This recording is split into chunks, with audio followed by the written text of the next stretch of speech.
Okay, YouTuber's dilemma. I'm doing a quick video. I know I haven't put one out in a while, but I'm just gonna go ahead with this.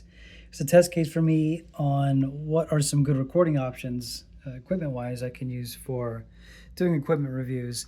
Right now I'm filming on a Pixel 8, and I don't know if you can tell, it's a bit noisy. It's kind of dimly lit in here, even though I have a lot of lights, but not enough for filming. It is noisy and it always irked me, and I wasn't comfortable filming with this. So I stepped up and got a Pixel 8 Pro, and here it is, the Pixel 8 Pro. To me, at least on the viewfinder here, it looks a lot better, better colors, much less noise. The Pixel 8 Pro on its ultra wide lens has a Sony IMX787 sensor. So it's a much bigger sensor than the one that comes in the vanilla Pixel 8. So that's probably why we're seeing more light come in and much less noise. Both the Pixel 8 and Pixel 8 Pro support autofocus on the ultra wide. So I can really get in close and you can see all the writing on the front panel displays. And I love just filming in ultra wide in general for these on the desk equipment reviews. It just makes everything easier and possibly more engaging if I do the front or just the regular camera. This has an even bigger sensor, so it's probably letting in even more light, which is great, but it's just a bit too close and I have to back up further than I like. But let's switch back to the ultra wide. Yeah, I just like this perspective. And you're probably saying, well, why don't you just get a GoPro or something that's cheaper than getting a Pixel 8 Pro?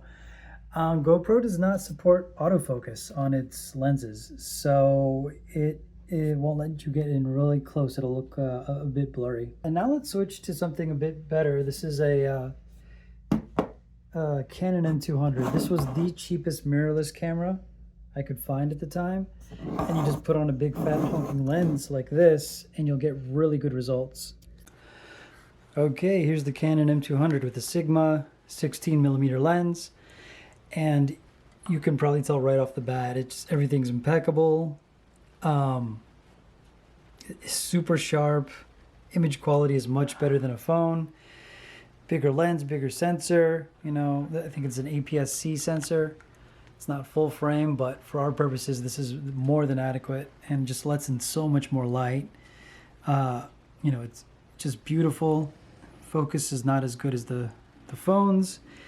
And the two big detractors for me filming on this. Number one, image stabilization. This does not come with it. So you can probably tell it's super shaky and I hate it. Android phones, iPhones, they have image stabilization baked in, whether it's digital or slightly physical.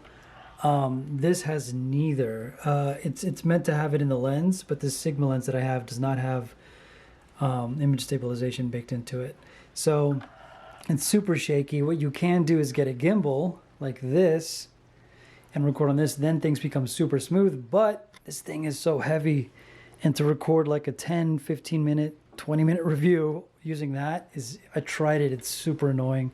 So I'll use that for B-roll, but I just wanted to show you the difference. See, look, I already hate the autofocus on this thing.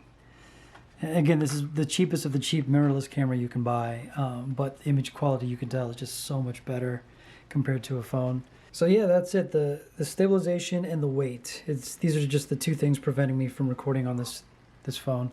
And oh yeah, I'm using the mics on all of the equipment here that's in my hand. So no external mics. All right, back to the Pixel 8 Pro. So Google also introduced this video boost feature. I think just on the Pro model. So I'm gonna turn that on for this snippet. So this is video boost turned on. Some things to note. Even though I layered the videos on top of each other in Premiere, original versus boosted, they still do not line up perfectly. That's because Google is doing some extra enhancements, such as further image stabilization, which requires a slight level of zooming, and even some rotation to make straight edges that are in focus flat. I actually like what they've done here regarding those two, but I recorded in 1080p. I should have recorded in 4K to account for the quality loss when zooming.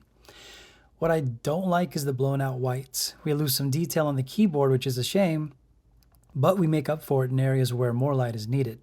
Video Boost is able to make those dark parts much more viewable. But alas, there are deal breakers for me when using this feature. Video Boost doesn't support 60 frames per second.